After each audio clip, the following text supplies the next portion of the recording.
டெல்லிக்கு ரகசியமா பல கார்கள்ல மாறி மாறி போய் அங்க வழக்குகளை காட்டி மிரட்டினதும் ஏசி கார்லயே ஒருத்தருக்கு முகமெல்லாம் வேர்த்து விறுவிறுத்து போச்சு. எப்படி கர்ச்சீஃப் வச்சு துடைச்சுக்கிட்டு வந்தாரு நாடே பார்த்துச்சு. அந்த காட்சி நாமும் பார்த்தோம். ஏதோ புதுசா கூட்டணியை உருவாக்கிட்ட மாதிரி அவரும் தோல் உயர்த்தி இருக்கிறார். நல்லா கவனிங்க, தோற்ற கூட்டணியை புதுப்பிச்சுட்டு அதுக்கு பில்டப் கொடுத்துருக்கிறாங்க. 2 நாளைக்கு முன்னாடி தமிழ்நாட்டுக்கு வந்த மாண்புமிகு பிரதமர் மோடி அவர்கள் ஏராளமான பொய்களை சொல்லிட்டு போயிருக்கிறார். உலக வரைபடத்தில் இருக்கக்கூடிய அத்தனை நாடுகளுக்கு போயிட்டு தேர்தல் காலங்களில் இந்தியாவுக்குள்ள வருவார் நம்ம பிரதமர். பழைய கண்டென்ட்டையே பேசிட்டு நமக்கு புது கண்டென்ட்டை கொடுத்துட்டு போயிருக்கிறார். தமிழ்நாட்டு மேல அவதூறு பரப்ப பிளைட்ல வந்துட்டு போயிருக்கார். மாண்புமிகு பிரதமர் அவர்களை ஆயிரக்கணக்கான பெண்கள் கூடியிருக்கக்கூடிய இந்த மாநாட்டு மேடையிலே நின்று கொண்டு நான் தலை நிமிர்ந்து சொல்லுகிறேன், இந்திய மாநிலங்களிலேயே பெண்களுக்கு பாதுகாப்பான மாநிலம் எங்க தமிழ்நாடு தான்.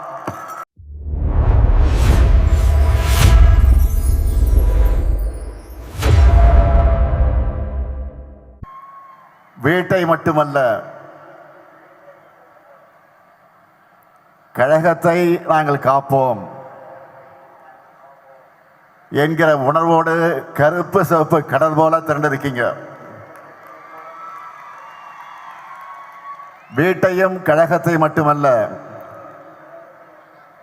நம்ம தமிழ்நாட்டையும் ஏன் இந்திய நாட்டையும் காக்க நாங்கள் தயார். யாருக்கு நாங்கள் சிறைச்சவங்கள் என்ற துணிச்சலோடு திரண்டிருக்கீங்க. தஞ்சை மண் கம்பீரமான மண். மன்னர்களுக்கெல்லாம் மன்னரான ராஜராஜ சோழன் ஆட்சி செய்த சோழ மண் இந்த மண். கம்பீரமாக நிற்கக்கூடிய பெரிய கோயிலும் காலங்கள் கடந்தும் உறுதியாக நிற்கக்கூடிய கல்லணையும் நிலைத்து நிற்கக்கூடிய மண் இந்த தஞ்சை மண். நவீன தமிழ்நாட்டின் சிற்பியான நம் உயிர்நிகர் தலைவர் முத்தமிழறிஞர் தலைவர் கலைஞரை கொடுத்த மண் இந்த மண். ஒருங்கிணைந்த தஞ்சை மாவட்டத்தில் பிறந்து காவேரி நீரை குடித்து வளர்ந்தவர் நம்முடைய தலைவர் கலைஞர். ஏன் நானும் டெல்டாக்காரன் தான். இந்த மாநாட்டை எழுச்சியோடும் உணர்ச்சியோடும் ஏற்பாடு செய்திருக்கிறார் கழகத்தினுடைய துணை பொதுச் செயலாளர்,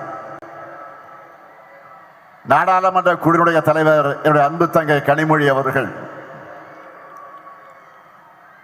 தங்கை கனிமொழி கிட்ட ஏதாவது ஒரு பொறுப்பு ஒப்படைச்சா அதை அமைதியாகவும் சிறப்பாக செயல்படுத்தி காட்டுவாங்க என்பதற்கு இந்த மாநாடு ஒரு எடுத்துக்காட்டு. கழக பணிகளை தான் இந்த அமைதி. உரிமை குரல் எழுப்ப வேண்டிய நேரத்தில் கர்ஜனை மொழியா மாறி போராடுவார். அதுதான் கனிமொழி. அவருக்கு என்னுடைய பாராட்டுக்கள், வாழ்த்துக்கள். அதே போல மண்டலத்தினுடைய பொறுப்பு அமைச்சர், முதன்மை செயலாளர் என்னுடைய அருமை சகோதரர், திருச்சி தந்த தீரர் KN நேரு. கழகத்தை வளர்க்கிறதுல, எழுச்சி மிகு மாநாடுகளை நடத்துறதுல, மக்களை திரட்டுறதுல அசகாய சூரர் அவர். அவருக்கும் மகளிரனுடைய நிர்வாகிகளுக்கும் மாவட்ட கழகத்தின் செயலாளர்களுக்கும் கழக முன்னணியினருக்கும் என்னுடைய நெஞ்சார்ந்த பாராட்டுக்கள், வாழ்த்துக்கள். பல்லடத்தில் தீபமாய் ஒளிர்ந்த இந்த வெல்லும் தமிழ் பெண்கள் மாநாடு இப்ப தஞ்சையில தகன்னு மின்னுது. தஞ்சை என்பது திராவிட இயக்கத்தினுடைய கோட்டை. வெல்லும் தமிழ் பெண்களை, கழகத்தை காக்க வேண்டிய கடமை, தமிழ்நாட்டை வளர்க்க வேண்டிய கடமை உங்களுக்கு தான் நிறைய இருக்கு. சாதி ஆதிக்க ஒழிப்பு மட்டுமே திராவிட இயக்கத்தினுடைய அடிப்படை நோக்கம் இல்ல. பெண் விடுதலையும் தான் நம்முடைய அடிப்படை. சாதியால் உயர்வு தாழ்வு இல்லை என்பதற்காகவும், ஆண் உயர்ந்தவன் பெண் தாழ்ந்தவர் என்று நினைப்பதும் நடத்துவதும் தவறானது என்பதை உணர்த்துவதற்காகத்தான் உருவாக்கப்பட்ட இயக்கம் நம்முடைய திராவிட இயக்கம். சூத்திரர்களைப் போல பெண்களும் இழிவானவர்களும் ஒடுக்கப்பட்ட காலத்தில் இந்த இருவருடைய விடுதலைக்காகவும் வாழ்நாளெல்லாம் உழைச்சார் தந்தை பெரியார். திராவிட இயக்கத்தோட தாய் அமைப்பான நீதி கட்சி ஆட்சியிலே தான் பெண்களுக்கு முதலாக வாக்குரிமை தரப்பட்டுச்சு. அந்த வழித்தடத்தில் வந்த பேரறிஞர் அண்ணா அவர்கள் சுயமரியாதை திருமண சட்டத்தை நிறைவேற்றினார். பெண்களுக்கு சொத்துல சமபங்கு உண்டு என்று கொடுத்தார் நம்முடைய தலைவர் கலைஞர். இது 1929ஆம் ஆண்டு தந்தை பெரியார் போட்ட தீர்மானம். அதை 1989 நிறைவேற்றியவர் முதலமைச்சராக இருந்த கலைஞர் அவர்கள். பேந்தி காவலர்களை உருவாக்கினவர் கலைஞர். மகளிர் சுய உதவி குழுக்களை உருவாக்கி பெண்களை தொழில் முனைவர்களாக உயர்த்தினவர் கலைஞர். உள்ளாட்சி அமைப்புகள் இடஒதுக்கீட்டை கொடுத்தார். நம்ம திராவிட மாடல் ஆட்சியில் இன்றைக்கு 1,30,00,000 சகோதரிகளுக்கு இந்த முத்துவேல் கருணாநிதி ஸ்டாலின் உரிமை தொகை வழங்கி கொண்டிருக்கிறேன். நான் சிஎம் ஆகி முதல் கையெழுத்து பேருந்துகள்ல பெண்களுக்கு கட்டணமில்லா விடியல் பயண திட்டத்துக்கு தான். ஸ்டாலின் பஸ்ஸுன்னு மக்கள் அதுக்கு பேர் வச்சுட்டாங்க. அதுதான் அந்த திட்டத்துடைய வெற்றி. கல்லூரிகளை படிக்கக்கூடிய மாணவிகளுக்கு மாதந்தோறும் 1000 ரூபாய் வழங்குகிற புதுமை பெண் திட்டத்தில் 5 லட்சம் மாணவிகள் பயனடைகிறாங்க. கொரோனா கால இன்னல்களில் இருந்து மகளிர் சுயஉதவி குழுவினரை காத்திட்ட கூட்டுறவு சங்கங்கள் மூலமாக அவங்களுக்கு வழங்கப்பட்ட 2674 கோடி ரூபாய் கடனை தள்ளுபடி செஞ்சுட்டு 17,33,696 சுயஉதவி குழுக்களுக்கு 1,05,235 கோடி ரூபாய் வங்கி கடன் இணைப்புகள் வழங்கி சாதனை படைச்சிருக்கிறோம். மக்களை தேடி மருத்துவ திட்டத்தில் மகளிர் சுயஉதவி குழுவினரை ஈடுபடுத்துறது மூலமா அவங்களை தன்னலமற்ற சேவைக்கு அங்கீகாரம் பெற்று தந்திருக்கிறோம். முதலமைச்சரின் காலை உணவு திட்டத்தில் சுயஉதவி குழு மகளிரை பங்கு பெற செஞ்சிருக்கிறோம். பணிக்கு செல்லக்கூடிய மகளிர் பாதுகாப்பா தங்குவதற்கு தோழி விடுதிகளை திறந்திருக்கிறோம். அடுத்த இன்னும் பல மாவட்டங்களில் தொடர்ந்து திறக்க போகிறோம். அனைத்து மாவட்டங்களையும் பாலின வள மையங்கள் துவக்கப்பட்டிருக்கு. இந்த மையங்கள் மூலமா குழந்தை திருமணம், குழந்தை பாலியல் வன்கொடுமை மற்றும் குடும்ப வன்முறை உள்ளிட்ட பிரச்சனைகளுக்கு தீர்வு காணுகிறோம். உள்ளாட்சியில மகளிர் அதிகாரமிக்கவர்களாக வர வேண்டும் என்று 50 விழுக்காடு ஒதுக்கீடு வழங்கி இருக்கிறோம். ஜெயிச்ச பெண்கள்ல 70 விழுக்காட்டுக்கு மேற்பட்டவர்கள் சுய உதவி குழு மகளிர் தான். அதுல எனக்கு உள்ளபடியே மகிழ்ச்சி. இப்படி பெண்ணுரிமைக்கான ஆட்சியா, பெண்கள் கேட்காமலேயே அவங்களுடைய தேவைகளை நிறைவேற்றுகிற ஆட்சி தான் நம்முடைய திராவிட மாடல் ஆட்சி. நான் செல்லும் இடமெல்லாம் கூடுகிற மக்கள்ல அதிகம் இருப்பது மகளிர் தான். அது மட்டுமல்ல, அவங்க முகத்தில் தெரியக்கூடிய மகிழ்ச்சி, அதில் நான் மகிழ்ச்சி அடைகிறேன். ஆட்சியை பற்றி கேட்கும் போது ஒவ்வொருத்தரும் சொல்றாங்களே, உரிமை தொகை ரொம்ப பயனுள்ளதாக இருக்கு, தினமும் ஸ்டாலின் பஸ்ல தான் வேலைக்கு போறேன், புதுமை பெண்ல 1000 ரூபாய் வர்ற காரணத்தினால வீட்டுல காலேஜுக்கு என்ன அனுப்புறாங்க. இப்படி அவங்க சொல்லும் போது எனக்கு மனநிறைவா இருக்கு. இதுக்காகத்தான் ஆட்சிக்கு வந்தேன்னு நினைச்சு உண்மையிலே நான் பெருமையாக அடைந்து கொண்டிருக்கிறேன். இந்த 5 ஆண்டுல ஒவ்வொரு குடும்பமும் பயன்பெறக்கூடிய வகையிலே பல்வேறு நலத்திட்டங்களை நம்ம அரசு செயல்படுத்திக் கொண்டிருக்கிறது. இங்க குறிப்பிட்டு சொன்னார்களே, இதையெல்லாம் வீடு வீடாக போய் பரப்புரை செய்யக்கூடிய பெரிய கடமையை பெண்களான உங்களை நம்பித்தான் ஒப்படைச்சிருக்கிறேன். வீட்டோட வாசல் வரைதான் ஆண்களால போக முடியும். ஆனா நீங்க நினைச்சா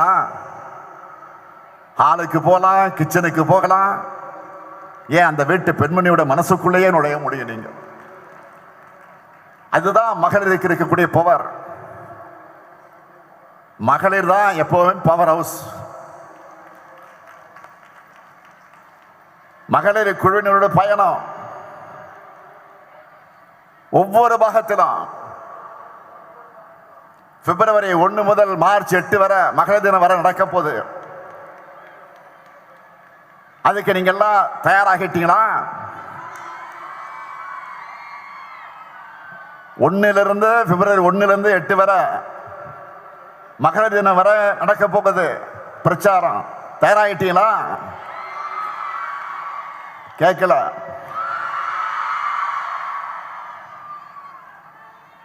அடுத்து தமிழ்நாட்டை தலைகுனிய விடமாட்டோம்னு தொகுதிகள் தோறும் பிப்ரவரி 28 வரைக்கும் பொதுக்கூட்டங்கள் நடக்க போகுது. இளைஞர் அணியினரும் பிப்ரவரி 7ஆம் நாள் விருதுநகர்ல தென்மண்டல இளைஞர் அணி நிர்வாகிகள் சந்திப்புக்கு நடத்துவதற்கு அவங்க ஆயத்தமாகிட்டாங்க. பிப்ரவரி 11 தொடங்கி பூத் கமிட்டி மாநாடு மண்டல வாரியாக நடக்க போகுது. துணை முதலமைச்சர் பேசும்போது சொன்னார், மாதம் ஒரு மாநாடு. ஆனா பிப்ரவரி மாதம் மட்டும் 5 மாநாடு நடத்த போறோம். 4 வாரம் தான், ஆனா 5 மாநாடு. இவற்றுக்கெல்லாம் முத்தாய்ப்பாக மார்ச் 8ஆம் நாள் தீரர்கள் கோட்டமாம் திருச்சியில 10 லட்சம் உடன்பிறப்புகள் கூடுகிற மாநில மாநாட்டை பேரிழச்சோடு நடத்த போறோம். அதனால சொல்ற, ஜனநாயக போர்க்களத்தில் வெற்றியை பெற வரைக்கும் உடன்பிறப்புக்கான உங்களுக்கு, உங்களை வழிநடத்தக்கூடிய இந்த தலைமை தொண்டரான எனக்கும் ஓய்வில்லை, உறக்கமில்லை. உங்களுக்கு ஓய்வு கிடையாது. முக்கியமா மகளிர் அணியான நீங்க பரப்புரையோட முன்கள வீராங்கனைகளாக நிற்கணும். ஏன்னா எதிரணியரோட பொய் பிரச்சாரங்களை பெண்களான உங்களால் தான் முறியடிக்க முடியும். வாதத்தால உங்களால தான் வெல்ல முடியும். அதனாலதான் நான் அதிகமாக உங்களை நம்புறேன். பெண்களையும் இளைஞர்களையும் தான் நான் நம்புறேன். சொன்னார்களே, 2 நாளைக்கு முன்னாடி தமிழ்நாட்டுக்கு வந்த மாண்புமிகு பிரதமர் மோடி அவர்கள் ஏராளமான பொய்களை சொல்லிட்டு போயிருக்கிறார். உலக வரைபடத்தில் இருக்கக்கூடிய அத்தனை நாடுகளுக்கு போயிட்டு தேர்தல் காலங்களில் இந்தியாவுக்குள்ள வருவார் நம்ம பிரதமர். இப்ப தமிழ்நாட்டுக்கு கனிமொழி சொன்ன மாதிரி தேர்தல் சீசன் இங்கே வந்தார், இனியும் வருவார். பிரதமர் வருகிறார் என்றதும் அவர்கிட்ட நான் பல கேள்விகளை முன்வச்சேன். 2 நாளைக்கு முன்னாடி வருவதற்கு 2 நாளைக்கு முன்னாடி நான் சில கேள்விகளை வச்சேன். அதை நீங்க தொலைக்காட்சியில பார்த்திருப்பீங்க, ஊடகங்களை பார்த்திருப்பீங்க, பத்திரிகையில படிச்சிருப்பீங்க. ஆனா அவர் எதற்கும் பதில் சொல்லாம வழக்கம் போல பழைய கண்டென்ட்டையே பேசிட்டு நமக்கு புது கண்டென்ட்டை கொடுத்துட்டு போயிருக்கிறார். தமிழ்நாட்டில் பெண்களுக்கு பாதுகாப்பு இல்லை என்ற ஒரு அபாண்டமான பொய்ய சொல்லிட்டு போயிருக்காரு. பெண்களான நீங்க சொல்லுங்க, தமிழ்நாட்டில் பெண்களுக்கு பாதுகாப்பு இல்லையா? தமிழ்நாட்டில் பெண்களுக்கு பாதுகாப்பு இல்லையா? எப்படி கூச்சம் இல்லாமல் போய் பேசுறார் பாருங்க. நாட்டில் இப்ப என்ன நடந்துகிட்டு இருக்கு? பாஜக ஆளக்கூடிய மாநிலங்கள்ல, குறிப்பா பாஜகவினரால் பெண்கள் படும் தொல்லைகள்னு எல்லாத்தையும் தெரிஞ்சுக்கிட்டு தமிழ்நாட்டு மேல அவதூறு பரப்ப பிளைட்ல வந்துட்டு போயிருக்காரு. மாண்புமிகு பிரதமர் அவர்களே, ஆயிரக்கணக்கான பெண்கள் கூடியிருக்கக்கூடிய இந்த மாநாட்டு மேடையிலே நின்று கொண்டு நான் தலை நிமிர்ந்து சொல்லுகிறேன், இந்திய மாநிலங்களிலேயே பெண்களுக்கு பாதுகாப்பான மாநிலம் எங்க தமிழ்நாடு தான். அடிச்சு சொல்றேன். இங்கதான் அதிகமான பெண்கள் வேலைக்கு போறாங்க. அண்மையில் அவதார் என்ற குழுமம் இந்தியாவில் பெண்களுக்கான பாதுகாப்பு, ஆரோக்கியம், கல்வி முதலான சமூக காரணிகளை சிறந்து விளங்குகிற நகரங்களோட பட்டியலை வெளியிட்டு இருக்கிறாங்க. 125 நகரங்கள் கொண்ட இந்த பட்டியலில் முதல் 25 நகரங்கள்ல சென்னை, கோவை, திருச்சி, மதுரை, சேலம், வேலூர், ஈரோடு ஆக 7 நகரங்கள் இருந்துச்சு. இதெல்லாம் உங்களுக்கு தெரியுமா? மாண்புமிகு பிரதமர் அவர்களே, மணிப்பூரை மறந்துட்டீங்களா? 2023ஆம் ஆண்டு மே மாதம் எரிய தொடங்கின மணிப்பூர்ல இதுவரைக்கும் அரசு கணக்குப்படி பார்த்தீங்கன்னா 260 பேர் கொல்லப்பட்டிருக்கிறாங்க. ஒருவர் இருவர் அல்ல, 260 பேர் கொல்லப்பட்டிருக்கிறாங்க. ஆனா உண்மையான எண்ணிக்கை இன்னும் ஒரு மடங்கு இருக்கும். 3000 பேர் காயமடைஞ்சிருக்கிறாங்க. 1 லட்சம் பேருக்கு மேல மாநிலத்தை விட்டு இடம் பெயர்ந்துட்டாங்க, ஊரை விட்டே போயிட்டாங்க, மாநிலத்தை விட்டு போயிட்டாங்க. 3 ஆண்டுகளாக இயல்பு வாழ்க்கை பாதிக்கப்பட்டிருக்கு மணிப்பூர்ல. இத்தனைக்கு ஒன்றியத்தை ஆள்றது, மணிப்பூரை ஆண்டது பாஜக தான். ஆனா அவங்க டபுள் இன்ஜின் ஓட்டின டப்பா இன்ஜின் மணிப்பூர் மக்களை ஏன் காப்பாத்தல? மணிப்பூருடைய முதலமைச்சர் பிரேன் சிங் வீடு, அமைச்சர்கள் வீடு, எம்எல்ஏக்கள் வீடு, பிரேன் சிங் இன்னும் மருமகன் எம்எல்ஏவா இருக்கிறாரு, அவருடைய பெயர் இமோ சிங், அவருடைய வீடு எல்லாத்தையும் போராட்டக்காரர்கள் தாக்கி இருக்கிறாங்க, அடிமட்டமாக்கி இருக்கிறாங்க. ஆனா மணிப்பூரை ஆண்ட பாஜகவால ஏன் அமைதியை ஏற்படுத்த முடியல? இதுதான் பாஜகவுடைய லட்சணமா? மாண்புமிகு பிரதமர் அவர்களே, போய் மணிப்பூரை உத்தரப்பிரதேசம் பாருங்க. ஒட்டுமொத்த இந்தியாவுக்கு பாஜக ஆளக்கூடிய மாநிலங்கள், அந்த 2 மாநிலங்கள் மூலமாகத்தான் போதைப் பொருட்களை பரவுதுன்னு ஆதாரங்களோட செய்தி வர்றது பத்திரிக்கை நீங்க படிக்கலையா? இது எல்லாத்தையும் மறைச்சிட்டு அமைதியான தமிழ்நாட்டு மேல அவதூறு பரப்பாதீங்க. அடுத்து தங்களுக்கு சாதகமான ஊடகங்கள் மூலமா நெரேட்டிவ் செட்டப் பண்ண பிரதமர் கலந்துக்கிற பொதுக்கூட்டத்தை நடத்தி இருக்கிறாங்க. ஏதோ புதுசா கூட்டணியை உருவாக்கிட்ட மாதிரி அவரும் தோல் உயர்த்தி இருக்கிறார். நல்லா கவனிங்க, தோற்ற கூட்டணியை புதுப்பிச்சுட்டு அதுக்கு பில்டப் கொடுத்திருக்கிறாங்க. அந்த கூட்டணியில் இருக்கிற எல்லாருமே இடி, ஐடி, சிபிஐன்னு ஏதோ ஒரு வகையில் பாஜக கிட்ட சிக்கி அந்த வாஷிங் மிஷின் தங்களையும் விழுக்காதா என்ற நப்பாசையில கையை கட்டி உட்கார்ந்து இருக்கிறாங்க. ஏற்கனவே இதே பாஜக அதிமுக கூட்டணி 2019 தேர்தலையும் 2021 தேர்தலையும் ஒன்னா நின்று பார்த்தாங்க, தோற்று போனாங்க. அடுத்து 2024 தேர்தலில் அதிமுக பாஜக என்கிற வேஸ்ட் லக்கேஜ கேட்டுட்டு நிக்கலான்னு அப்புறமா சேர்ந்துக்கலான்னு மறைமுக கூட்டணியா வந்தாங்க. ஆனா அந்த கெட்டப்பில் வந்தாலும் உங்களுக்கு கெட் அவுட் தானே தமிழ்நாட்டு மக்கள் திரும்ப திரும்ப சொல்லிட்டாங்க. இப்ப திரும்ப பழையபடியே உடைஞ்சு போனதெல்லாம் ஒட்டி எடுத்துக்கிட்டு புதுசா என்டிஏ அரசுன்னு சொல்லிக்கிட்டு வந்திருக்கிறாங்க. எல்லாருக்கும் தெரியும், பாஜக அதிமுக கூட்டணி கட்டாயத்தால் உருவாகி இருக்கக்கூடிய கூட்டணி, மிரட்டலால் உருட்டலால் உருவான பிளாக்மெயில் கூட்டணி, உண்மையான அதிமுக தொடர்களுடைய விருப்பத்திற்கு எதிராக அமித்ஷா அவர்களால் திணிக்கப்பட்ட கூட்டணி, முழுக்க முழுக்க தன்னுடைய சுயலாபத்திற்காக வழக்குகளிலிருந்து தன்னை காப்பாற்றிக்க, தன்னுடைய பதவியை தக்க வச்சுக்க பழனிசாமி உருவாக்கின சுயநல கூட்டணி. டெல்லிக்கு ரகசியமா பல கார்கள்ல மாறி மாறி போய் அங்க வழக்குகளை காட்டி மிரட்டினதும், ஏசி கார்லயே ஒருத்தருக்கு முகமெல்லாம் வேர்த்து விறுவிறுத்து போச்சு.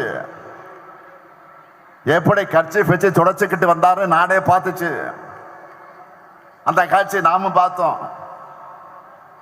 பாஜக என்ன நினைக்கிறாங்க?